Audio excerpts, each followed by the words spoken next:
बरसों से जो भय बैठा हुआ है, या जिस तरह की एक मशीनरी वहां काम करती है, बड़ा इलाका ग्रामीण इलाका है, गांव का है, जहां सिक्योरिटी की व्यवस्था नहीं है, तो अगर ऐसी स्थिति थी वहां कि बीजेपी भी लड़ने में हिचक रही थी सेंट्रल फोर्सेज की तैनाती के बाद, उसके बावजूद इतना तनाव दबाव रहा वहां, इतना सोर्स जैमिंग हुई है, बूथ जैमिंग हुई है, वोट नहीं डालने दिया गया है, तो 2-4 सीटों पर मतदान से काम, पुनर्मतदान से काम नहीं चलेगा। ये कहीं ना कहीं चुनाव आयोग के संज्ञान में है। उसके बारे में क्या डिसीजन चुनाव आयोग करता है वो अभी आजकल में पता चल जाएगा। अगर वहां के वोटों की गिनती नहीं होती है, रोक दी जाती है, या कोई डिसीजन होता है, तो वो हमको लगता है ये जो सर आप दोनों जो मेहमान हमें ये बात कह रहे हैं, उससे तो एक चीज मैं सेंस कर पा रही हूँ कि ये जो 4 दिन का वक्त रखा गया काउंटिंग को लेकर, शायद इन्हीं सारी चीजों को ध्यान में रखते हुए रखा गया होगा, क्योंकि जिस तरीके से रीपोलिंग की परिस्थिति आई और फाल्ता का मामला, इस पर ओंकार आप ये बताएं वहां से ग्राउंड से क्या रिपोर्ट है फाल्ता को लेकर?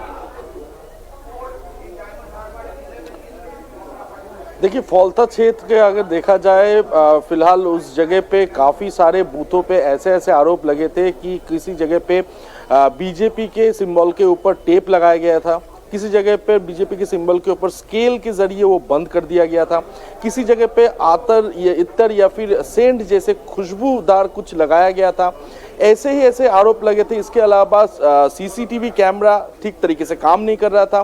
तो ऐसे काफ़ी सारे आरोप लगे थे जिसके ऊपर स्क्रूटनी इस वक्त चुनाव आयोग के जरिए किया जा रहा है। और इसी बीच जो सूत्रों के हवाले से जो खबर मिल पा रहा है वो है 30 बूथ ऐसे है जहां पर ऐसे आरोप लगे थे, यानी कि टेप से बंद कर दिया देना या फिर सीसीटीवी काम ना करना। ऐसे 30 बूथों को शनाख्तीकरण जो है वो चुनाव आयोग की तरफ से किया गया है। तो इन बूथों पे क्या रीपोलिंग होगा, इस विषय में अभी तक तो अगर 30 बूथ पे कोई गड़बड़ी हो सकती है, तब तो फिर वो 30 से 50 और 50 से 100 भी हो सकती है। आप किन किन बूथों पे रीपोलिंग कराते रहेंगे? फिर क्या फाल्ता का चुनाव ही कैंसिल कराना एकमात्र उपाय रह जाएगा? मैं समझता हूं कि चुनाव को कैंसिल करवाना ही एकमात्र उपाय है। और उसके साथ साथ जिस तरह के चीजें कल सामने आई है, महिलाएं बिल्कुल बिलाप कर रही थी कि हमें बचा लो, इस तरह के स्लोगन दिया गया है आपके तमाम जितने सारे एंटी सोशल एलिमेंट्स है कि हिंदुओं को काट दो, खत्म कर दो, मार दो, ऐसे चीजें सामने आई हैं प्रादेशिक चैनलों पे।